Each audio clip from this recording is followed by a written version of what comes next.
အားလုံးပဲမင်္ဂလာပါအခုကတော့ Odoo Enterprise Demo ဘယ်လိုဆောက်လဲဆိုတာနဲ့ပတ်သက်ပြီးတော့ရှင်းပြပေးသွားမှာပါ Odoo Enterprise ကို15ရက် trial သုံးလို့ရတယ်ဒါမှမဟုတ်ရင် module တစ်ခုတည်းဆိုရင်lifetime user နဲ့သုံးလို့ရတဲ့အခြေအနေမျိုးတော့ရှိရပါတော့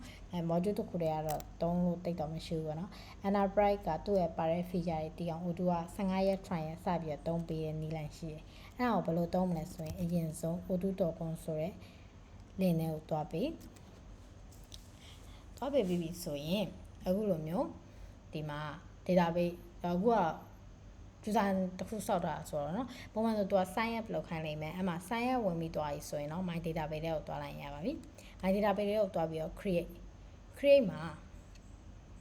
database စောက်မယ် database တစ်ခုစောက်မယ်ဆိုတော့ဘာလုပ်မလဲဆိုရင် Odoo function နဲ့လုပ်ဖို့အတွက်လိုအပ်တဲ့ module တွေတစ်ခါတည်းအခုစောက်နဲ့ပြလိုက်မယ်ကိုက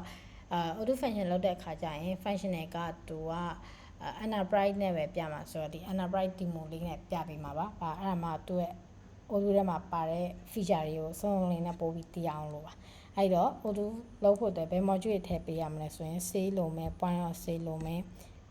accounting လိုမယ် purchase inventory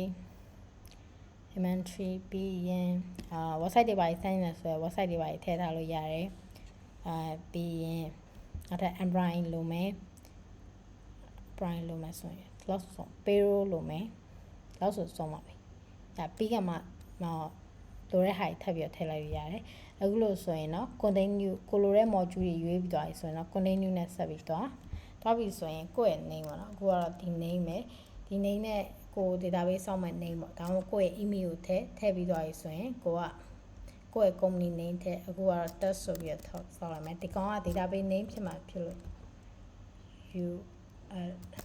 ဆိုပြီးတော့ခုထည့်လိုက်မယ်ဒါဆိုရင် URL.odoo.com ဆိုပြီးဒါ domain ထွက်လာမှာပါသူ15ရက် trial ဆိုတော့အဲ့15ရက် trial မှာကိုကဝင်ဖို့ကို set domain တွေတခု Odoo ကထပ်ပြီးထုတ်ပေးထားတယ်အဲ့ခါကျတော့ company site ရွေး okay start now ဆိုတာ ਨੇ လို့ဆိုရင် Odoo site ဖြစ်ပါပြီ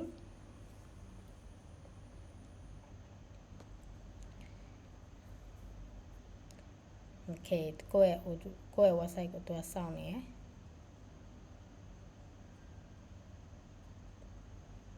ဒီမှာဘယ် module တွေစောင့်နေလဲဆိုပြီးတော့ပြ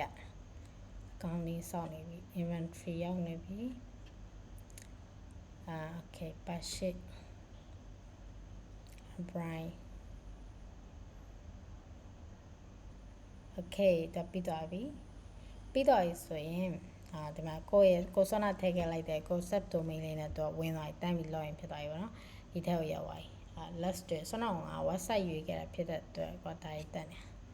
ဆိုရင် skip လုပ်လိုက်မယ် skip လုပ်ပြီးတော့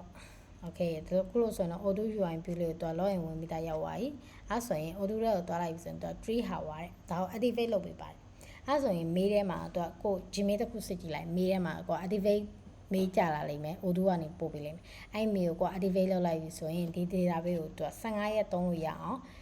ထားပေးထားပါလိမ့်မယ်ကိုစမ်းနေတာစမ်းပါတော့သုံးနေတာသုံးဒီ database 15ရက်သုံးလို့ရတယ်15ရက်ကျော်သွားရင်နောက်ထပ်စမ်းဖို့ထပ်ပြီး database အသစ်တစ်လုံးဆောက်လို့ရအောင်နော်အဲ့ဒါနဲ့စမ်းပြီးသုံးလို့ရပါတယ် Odoo